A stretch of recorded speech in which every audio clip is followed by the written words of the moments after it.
예, 안녕하세요. 조창입니다. 오늘 9번째 시간이고요. 오늘은 오토콜리메이터와 한계 게이지에 대해서 설명을 드리도록 하겠습니다. 그냥 바로 진도 나가도록 할게요. 자, 가장 먼저 오토콜리메이터에 대해서 설명을 드리겠습니다. 페이지를 좀 빼서 오토콜리메이터를 설명을 드려야 되는 게 좋을 것 같아요. 그래서 페이지를 하나를 만들게요. 자, 오토콜리메이터. 이걸로 해야 되겠죠?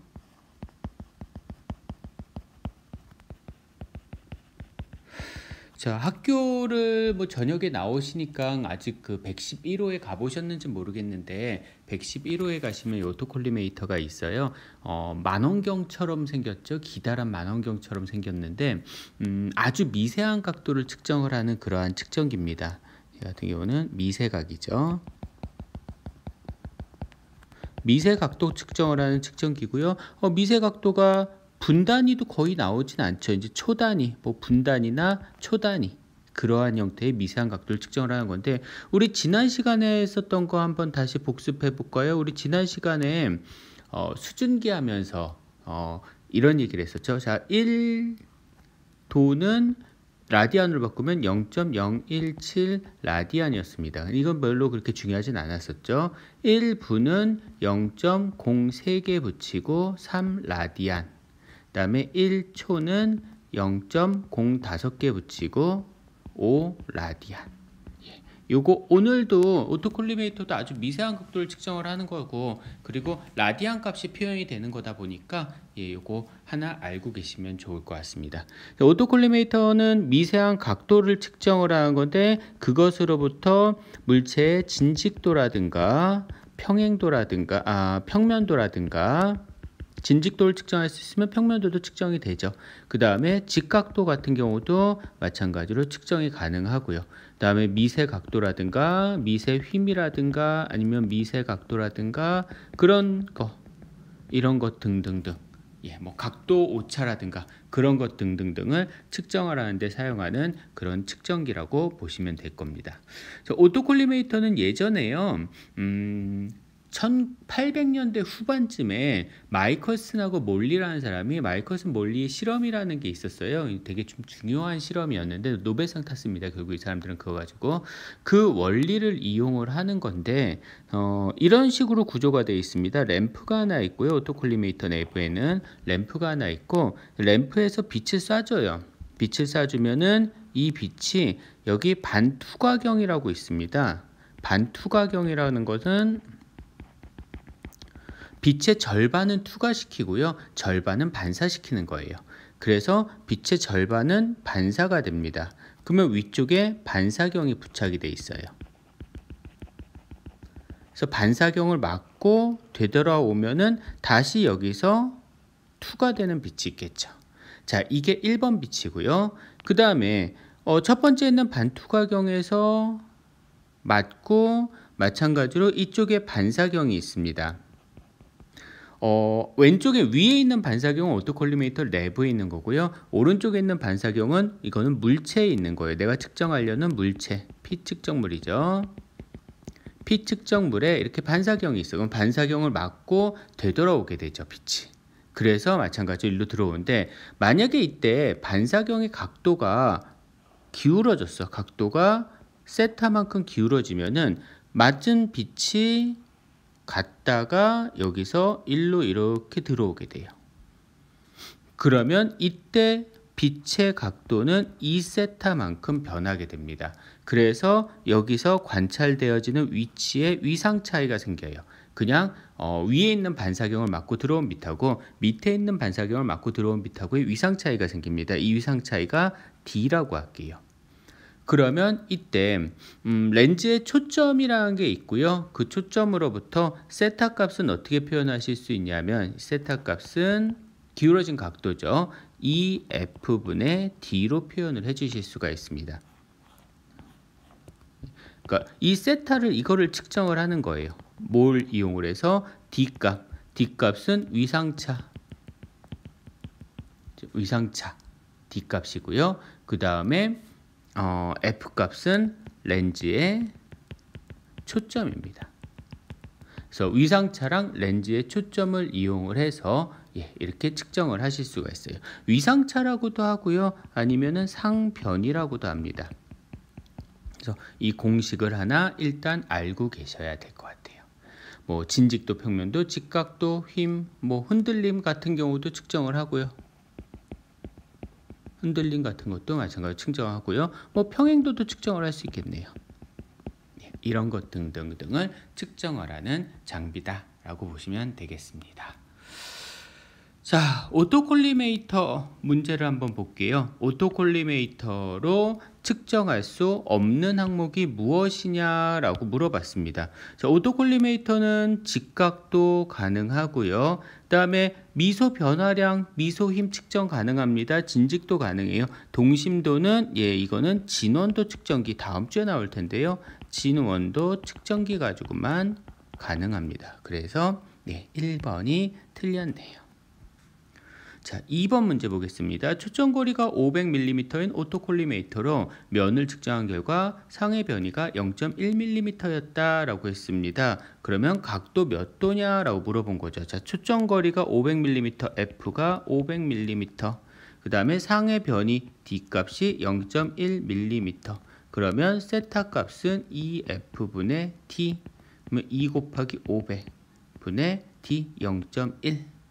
1000이죠. 그러면 0.000 공세 길이가 0.0001인가요? 0.0001 이렇게 나오네요. 맞나요? 0.001.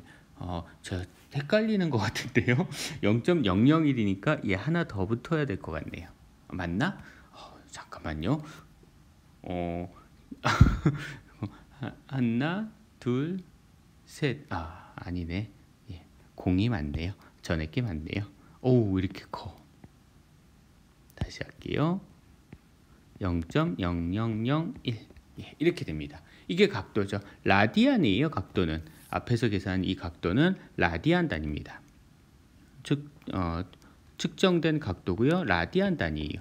그럼 라디안 단위를 뭐로? 도, 분, 초로 나눠 바꿔줘야 되겠죠. 우리 이렇게 됐잖아요. 0.00005 5개죠. 라디안이 1초였어. 그러면은 요 라디안은 몇 초일까? 나눠주시면 되죠. 다시 말해서 0.0001이죠. 이거를 0.1, 2, 3, 4, 5, 5로 나눠주시면 됩니다. 그러면 5분의 100이네요. 얼마예요? 20초. 20초. 20초가 없네요. 상관없습니다. 이거 사실 0.0005가 아니라 0.000047이죠. 그래서 아마 좀 차이가 난 거예요. 큰 관계는 없으니까요. 이렇게 찾아주시면 됩니다. 4번 문제, 뭐 이런 거는 지워야 되는데 안 지웠네. 자, 측정할 수 없는 것, 진직도 가능하다라고 했죠. 진직도, 힘, 직각도 가능합니다. 경사각 10도, 경사각 측정은 가능한데요. 10도는 너무 커요. 너무 큽니다. 그래서 측정할 수가 없죠. 자, 오토콜리메이터의 주요 부속품에 대해서 한번 정리를 해볼게요. 자, 오토콜리메이터의 주요 부속품.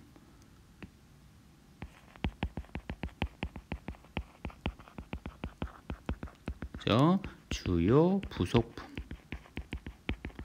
오토콜리메이터의 주요 부속품에는 뭐가 있냐면은, 자, 가장 먼저 거울이 필요해요. 오토콜리메이터는 피 측정물에 반드시 거울이 붙어 있어야 되거든요. 그래서 거울이 필요합니다. 평면경, 거울이 종류가 몇 가지가 있는데요. 일단 평면경이 들어가죠. 평면경, 평면인 거울, 평면 거울이에요. 자, 평면경은 뭐 하는데 사용을 하냐 하면은 평면도를 측정하거나 아니면은 평행도를 측정하거나, 뭐 평면도 측정한다는 얘기는 진직도도 측정을 할 수 있다는 얘기죠. 진직도를 측정을 해야지만 평면도를 측정을 할 수가 있습니다. 진직도 측정하지 않으면 평면도 측정할 수가 없어요. 그럴 때 쓰는 게 평면경이고요. 그 다음에 펜타프리즘이라는 게 있어요.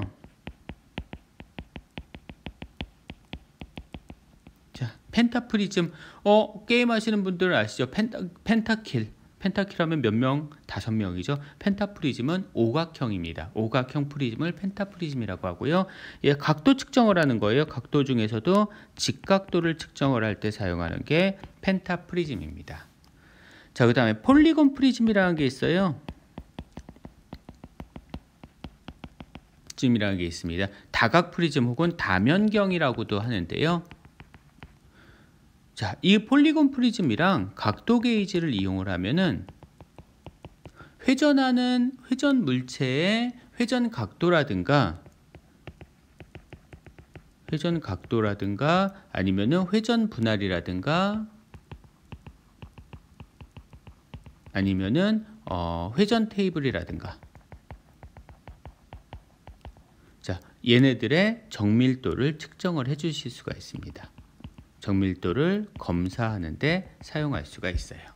이렇게 쓰시고요. 자, 이 폴리곤 프리즘 같은 경우는 몇 가지 뭐 꼭 그렇게 꼭 알고 계시진 않으셔도 되는데, 일단 각도 오차는 플러스 마이너스 2초 정도 오차를 갖고요. 그 다음에 편심 영향이 없습니다. 편심되지 않아요. 그리고 각도는 짝수 각도를 갖고 있습니다. 짝수에서 4면경, 8면경, 10면경, 12면경 뭐 이런 형태로 변화하게 되죠. 이게 오토콜리메이터의 주요 부속품이에요. 평면경 하나, 프리즘 2개, 펜타프리즘하고 폴리곤 프리즘. 특히나 이 폴리곤 프리즘 상당히 중요한 내용입니다. 시험에 자주 나오고요. 자, 다시 넘어갔어요. 그러면 오토콜리메이터의 주요 부속품과 주된 용도가 바르게 연결된 것을 고르시오라 했어요. 평면 반사경, 진원도 아니지, 진직도지. 진직도나 평면도나 그런 것들.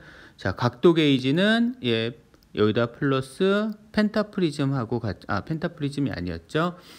폴리곤 프리즘이요. 다면경하고 같이 해서 회전 테이블을 교정하는 데 사용을 합니다.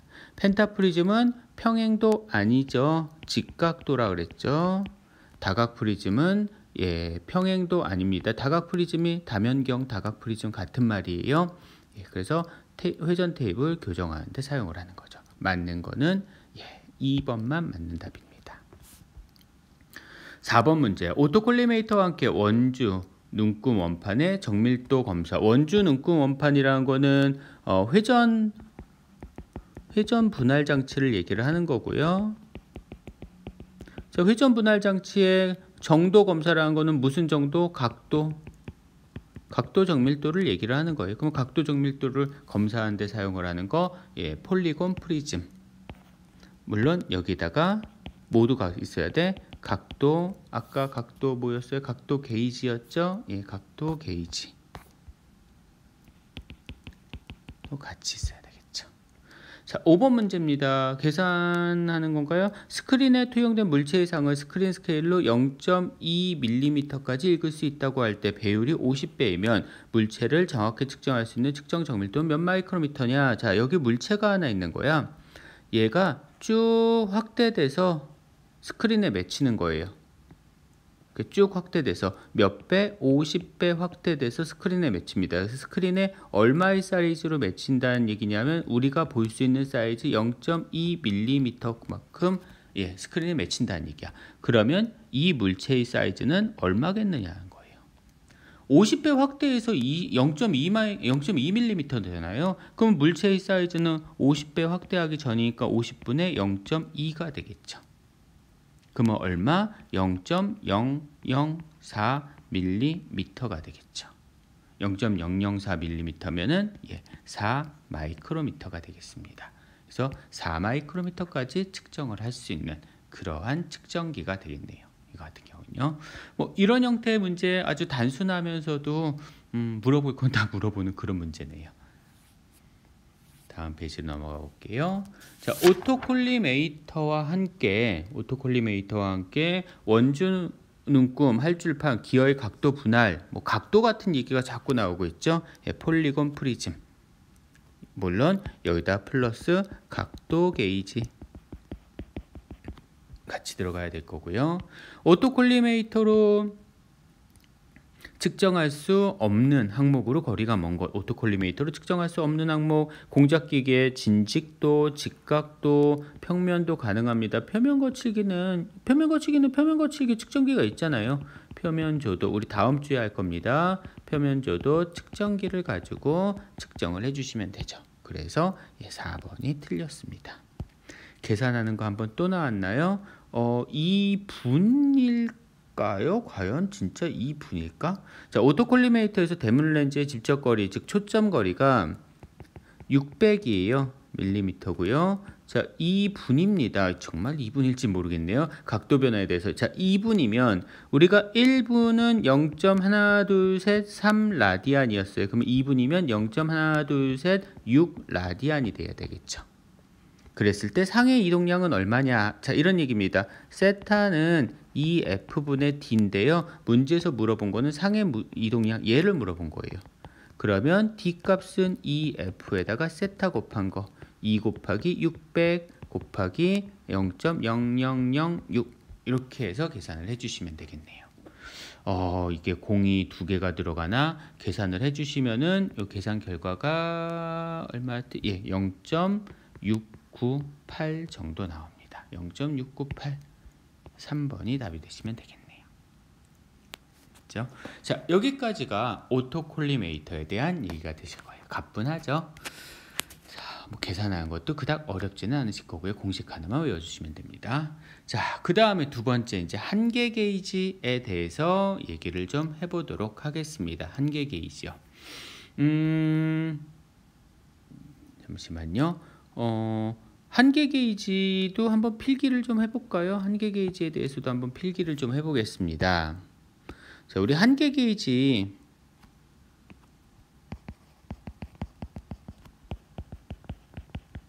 이런 거죠. 어떤 부품이 있는데 부품의 이 지점의 치수가 이렇게 돼 있어. 10에서 10.0에서 10.1까지의 치수를 가져. 그러면 얘를 검사하기 위해서 이러한 형태의 스냅 게이지를 사용합니다.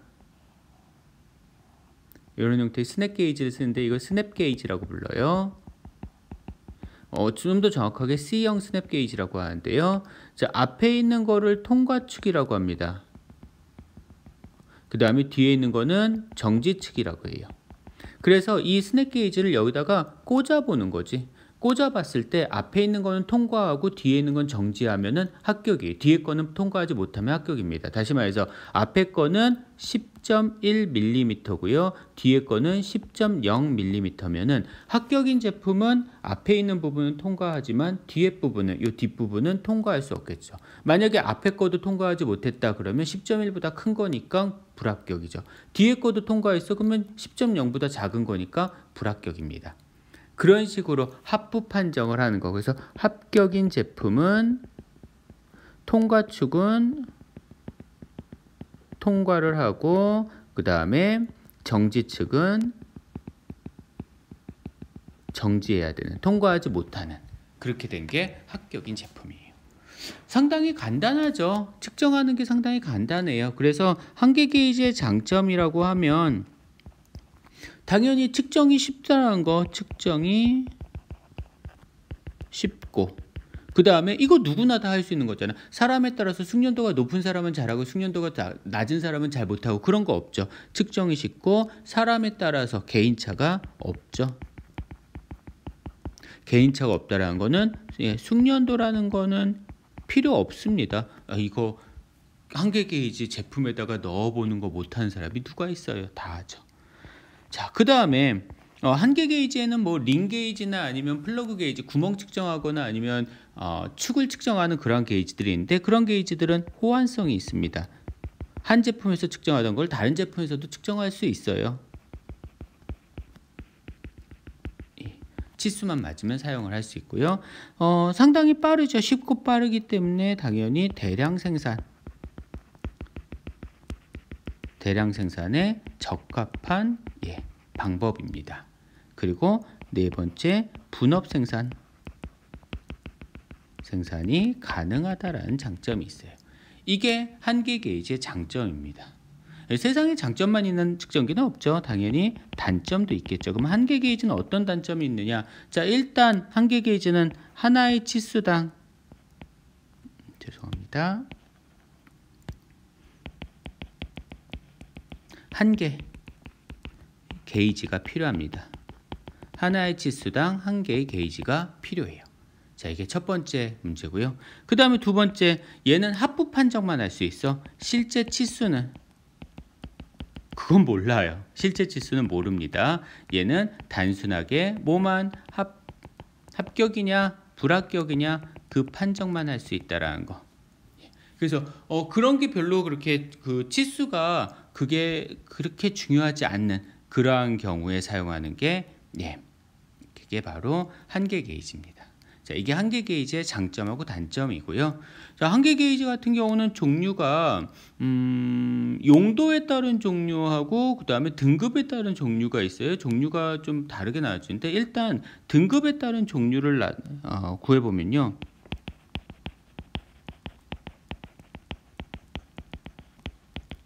자, 일단 등급에 따른 종류를 보면은 공장용 게이지라는 게 있어요. 공장용 게이지라는 건 제품을 공작할 때, 제품을 만들 때 사용을 하는 겁니다. 제품 제작 시에. 그 다음에 검사용 게이지라는 게 있습니다. 검사용 게이지는 말 그대로 제품을 검사할 때 사용하는 게 검사용 게이지예요. 근데 여기서 좀 알고 계셔야 되는 게 사실 공장용 게이지하고 검사용 게이지는 동일한, 이론적으로는 동일해요. 동일한 등급입니다. 이론적으로는 동일한 등급이지만 실제로는요, 누가 더 정밀하냐 하면 공장용 게이지가 더 정밀합니다. 실제로는요. 보통 회사에서 어떻게 사용하냐 하면 공장용 게이지를 쓰다가 이 공장용 게이지가 마모가 되면 검사용 게이지로 옮겨요. 그러니까 검사용 게이지 쪽으로 사용을 합니다. 왜 그러냐 하면요, 공장용 게이지에서 제품을 공작을 할 때, 그러니까 제품을 만들 때죠. 제품을 만들 때 에러가 발생을 하면은 그러면 손실이 크잖아요. 그러니까 제품을 최종적으로 검사하는 검사용 게이지에서 에러가 발생하면 그 제품은 버리는 거죠. 그래서 이미 공작 단계에서, 그러니까 제품을 제작하는 단계에서 이미 에러가 발생하지 않도록, 불량이 발생하지 않도록 공장용 게이지가 더 정밀하게 해야 돼요. 검사용 게이지보다. 그래서 공장용 게이지에서 합격을 하면 반드시 검사용 게이지에서도 합격을 하도록 합니다. 이렇게 사용을 하는 거고요. 그 다음에 이 공장용 게이지나 검사용 게이지나 둘 다 맞는지 안 맞는지 확인해야 되잖아요. 얘네들을 검사해야 되는 그러한 게이지, 점검하고 또 조정하고 그러한 게이지를 뭐라고 부르냐면 점검용 게이지라고 합니다. 그래서 등급에 따라서 이 게이지 블록의 한계 게이지의 등급에 따라서는 공장용 게이지, 검사용 게이지, 점검용 게이지 이렇게 세 가지로 나누실 수가 있어요. 자, 다시 이번에는 용도에 따라서 용도에 따른 종류입니다. 자, 용도에 따른 종류에는요, 구멍에 사용하는 한계 게이지가 있고요. 그 다음에 축의 지름을 측정하는 거죠. 축용 한계 게이지가 있어요. 이거는 구멍의 내경이죠. 내경 측정하는 거고요. 축용 한계 게이지는 외경이겠죠. 외경을 측정하는 한계 게이지입니다. 자, 구멍을 측정하는 한계 게이지는 가장 대표적인 게 플러그 게이지라는 게 있습니다. 플러그 게이지. 플러그 게이지는 그냥 원형 봉이에요. 원형 봉으로 되어 있는 건데 보통 이게 원형 봉이 있고 평형이 있고 판형이 있는데요. 일반적으로 그냥 플러그 게이지 이렇게 쓰시면 될 겁니다. 그 다음에 태보 게이지라는 게 있어요. 태보 게이지라는 게 있고요. 그리고 봉 게이지가 있습니다. 태보 게이지는 이렇게 토르 망치처럼 이렇게 생겼어요. 여기가 손잡이. 이렇게 생긴 거. 그래서 구멍에다가 넣는 거죠. 이렇게 구멍이면.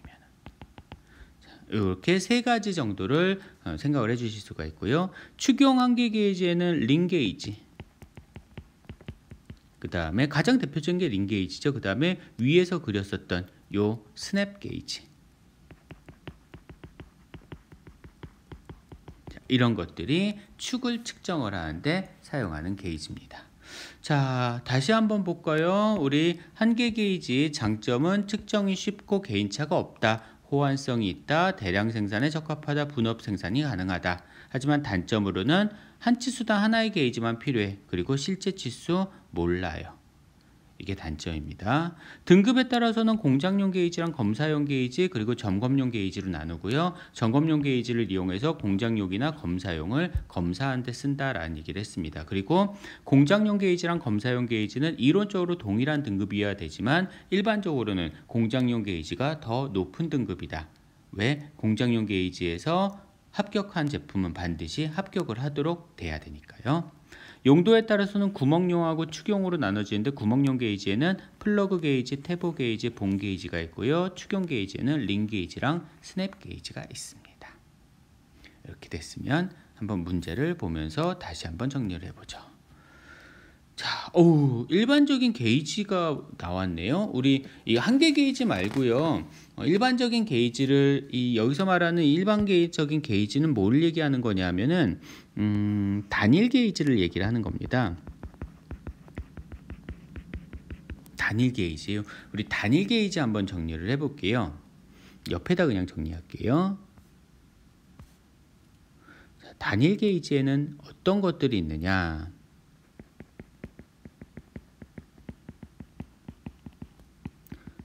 단일 게이지의 종류입니다. 예전에도 한번 나왔었는데 한번 정리를 해드린다 그랬거든요. 자, 첫 번째 단일 게이지 중에서 드릴 게이지라는 게 있어요. 드릴 게이지 뭐겠어요? 드릴 날이죠. 드릴 날에 지름을 측정을 하는 게이지가 드릴 게이지입니다. 자, 그 다음에 와이어 게이지라는 게 있어요. 와이어 게이지, 와이어가 철사잖아. 그래서 와이어 게이지는 철사의 지름을 측정을 하는 겁니다. 근데 이 와이어 게이지는 철사의 지름뿐만 아니라 철판의 두께도 측정을 할 수가 있어요. 그래서 와이어 게이지를 이용하면 철판의 두께도 계산할 수 있습니다. 자, 그 다음에 틈새 게이지라는 게 있어요. 틈새 게이지는 필러 게이지라고도 합니다. 틈새 게이지 혹은 필러 게이지. 틈새 측정하는 거죠. 예, 미세 틈새 측정하는 거예요. 아주 작은 틈새를 측정하는 게 틈새 게이지. 다음에 피치 게이지가 있습니다. 피치란 거 많이 쓰죠. 특히 이 피치 게이지는 나사 중에서도 앞나사는 못하고요. 순나사입니다. 순나사의 피치를 측정을 하는 거, 이게 피치 게이지예요. 자, 그 다음에 센터 게이지. 센터 게이지는 레더 선반이죠. 선반 바이트의 각도를 측정을 하는 게 센터 게이지. 선반 바이트의 각도 측정하는 거고요. 그 다음에 반지름 게이지 혹은 R 게이지. 뭐겠어요? 코너의 반지름 측정하는 거죠. 이게 되고요. 그 다음에 플러시핀 게이지라는 게 있습니다. 플러시 핀 게이지, 이거는 깊이 측정하는 거예요. 핀을 이용해서요, 깊이 측정, 작은 구멍에 깊이를 측정을 하는 그러한 게이지입니다. 자, 일반적으로 사용하는 단일 게이지를 이런 정도로 정리를 해드릴 수가 있을 거예요. 자, 그러면 1번 문제에서 틀린 것을 고르시오 라고 했어요. 단일 게이지의 종류 선택한 것 중에서 틀린 것, 센터 게이지는 나사 바이트 각도 측정하는 거 맞죠? 그 다음에 드릴 게이지는 드릴의 지름 측정하는 거 맞습니다. R 게이지는 원호의 반지름 측정하는 거. 피치 게이지는 기어 아니지 나사. 그것도 순나사의 피치를 측정하는 거예요. 4번이 틀렸네요. 자, 한계 게이지의 장단점 설명을 틀린 것을 고르시오 라고 했습니다. 호환 가능하죠. 실제 치수 읽을 수 없다라고 했습니다. 필요 이상의 가공을 할 필요는 없어요. 가공이 어렵다. 필요한 만큼만 가공한 거죠. 필요한 만큼만 가공하는 겁니다. 한 개의 치수마다 한 개의 게이지가 필요합니다. 3번이 틀렸네요. 3번. 한계 게이지의 사용 목적에 따라 분류한 것 중에서 공장용에 합격한 제품은 반드시 합격할 수 있도록 치수가 정해지는 것이 보통이며, 공장용과 원칙적으로는 동일하게 사용하는 게이지 뭐라 그랬어요? 공장용하고 원칙적으로는 동일한 거 검사용. 하지만 실제로는 공장용보다 더 낮은 등급이어서 공장용에서 합격을 하면 검사용에서는 반드시 합격을 한다라는 얘기를 했었죠. 검사용 게이지입니다. 자, 4번이요. 한계 게이지 방식 중 틀린 것을 고르시오라고 했습니다. 개인차 적죠. 맞습니다. 호환성을 갖는다라고 했고요. 대량 생산, 예, 맞습니다. 번거로울 필요가 없죠. 그냥 넣어보기만 하면 되는데. 4번이 틀렸습니다. 허용공차 이내에 있는 제품을 측정할 경우에 한계 게이지에 대한 다음 설명 중 올바른 것을 고르시오라 했어요. 한쪽은 통과하고 반대쪽은, 다른 쪽은 통과하지 않도록 되어 있죠. 예, 1번입니다. 양쪽 다 통과하거나 양쪽 다 통과하지 못하면은 불량품이에요. 예. 축용 한계 게이지, 야, 우리 축을 측정하는 데 쓰는 한계 게이지는 스냅 게이지랑 링 게이지 두 가지였습니다. 그러면 스냅 게이지, 예, 이거네요. 1번이요. 한계 게이지의 장점, 호환성이 있다. 오케이. 장점, 필요 이상의 가공을 할 필요가 없다. 가공이 쉽다. 그래서 오케이. 단점, 조작이 복잡. 절대 아주 쉽다라는 게 장점이잖아요. 4번 단점, 실제 치수 읽을 수 없다. 맞죠? 8번 한계 게이지 방식의 특징 설명 중에서 틀린 것을 고르시오라 했어요. 측정에 있어서 다른 방법보다 개인차가 적다. 맞고요. 호환성 있습니다. 실제 치수 읽을 수 없다. 맞죠? 그리고 번거로우면 또 나왔네요. 번거롭지 않다고요. 플러시 핀 게이지는 깊이를 측정을 하는 겁니다. 한계 게이지 방식이라고 보시면 될 거예요. 10번 문제요. 생산 현장에서 사용하고 있는 게이지의 이상 유무, 마모량을 확인하기 위해서 얘네들 검사하는 거. 생산 현장에서 사용하고 있는 게이지 뭐예요? 얘는 공장용 게이지. 공장용 게이지를 검사해야 돼. 얘를 검사하려면은 점검용 게이지가 나왔었죠. 점검용 게이지 3번입니다. 단일 게이지에 속하는 거, 한계 게이지, 단일 게이지 방식에 속하지 않는 것, 속하지 않는 것. 플러그 게이지는 한계 게이지에 속하죠. 그러니까 아까 여기 나오는 어디 갔나요? 아까 페이지에 죄송합니다. 여기 있죠? 예, 여기에 속하지 않는 것을 찾으시오라는 얘기예요. 여기에 속하지 않는 것, 플러그 게이지. 이거는 한계 게이지에 속하죠. 구멍용 한계 게이지로 볼 수 없는 거, 구멍용 한계 게이지는 뭐가 있을까요? 플러그 게이지, 위에 나오는 플러그 게이지, 그 다음에 봉 게이지, 태보 게이지 이런 것들이었었죠.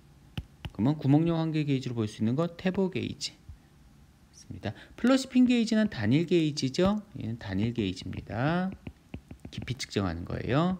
한계 게이지의 특징으로 옳지 않은 것은 이라고 했습니다. 제품의 실제 치수 읽을 수 없다. 맞죠? 일반적으로 호칭 치수가 크면 공차가 증가한다. 예, 그건 맞습니다. 치수가 커지면 커질수록, 물체가 커지면 커질수록 그만큼 공차가 증가하는 거는 모든 거에서 다 똑같은 거죠. 게이지 한계를 보통 아니죠. 하나의 측정.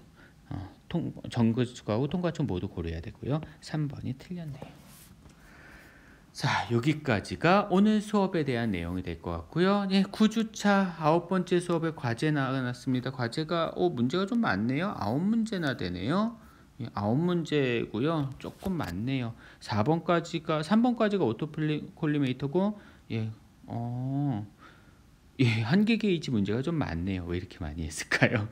자, 어쨌든 9주차 과제고요. 9주차 과제는 우리 이번 25일이네요. 11월 25일 자정까지. 마찬가지로 답만 제출을 해주시면 됩니다. 답만 입력을 해주시면 돼요. 저 누누이 끝날 때쯤 되면 항상 하는 말씀이 있죠. 항상 드리는 말씀이 있죠. 답 시청하는 거, 영상 시청은 늦게 하셔도 됩니다. 하지만 과제는 기간 지나면은 끝이에요. 그러니까 과제는 꼭 그 기간 내에 제출을 해주도록 하세요. 출석 안 되면요, 얄짤 없습니다. 출석 안 되면 절대로 학점 안 줘요. 그러니까 반드시 수업 듣도록 하세요. 반드시 수업. 그런데 문제는 지금 이 얘기를 듣고 있으신 분은 당연히 다 들었겠지만 안 듣고 계신 분들이 이 말을 들어야 되는데 이걸 어떻게 전달하나 모르겠어요. 예, 어쨌든 간에 예, 9번째 수업 이렇게 종료될 거고요. 우리 앞으로 한 두 번 정도 더 하면 될 것 같아요. 2번, 많으면 3번. 많으면 3번, 혹은 적으면 2번 정도 더 하면은 예, 진도가 다 끝날 것 같습니다. 기말 시험은 학교 오셔가지고 대면 시험으로 볼 겁니다. 예, 그렇게 알고 계시도록 하세요. 자, 그러면 오늘 수업은 여기까지 하도록 하겠습니다. 고생하셨습니다.